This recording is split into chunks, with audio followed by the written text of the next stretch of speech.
ढिँडो हाम्रो नेपालमा एकदमै चर्चित छ, हुन पनि किन नहोस् त। यो हाम्रो स्वास्थ्यको लागि एकदमै लाभदायक छ। आज म तपाईहरुको बीचमा कोदोको ढिँडोको फाइदाजनक कुराहरू गर्दैछु। नमस्कार, म तपाईहरुको फिजिशियन डाक्टर विवेक प्रभात शाह।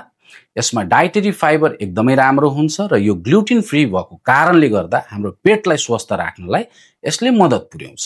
साथै हाम्रो तौल नियन्त्रण गर्नलाई पनि यसले सहयोग गर्छ।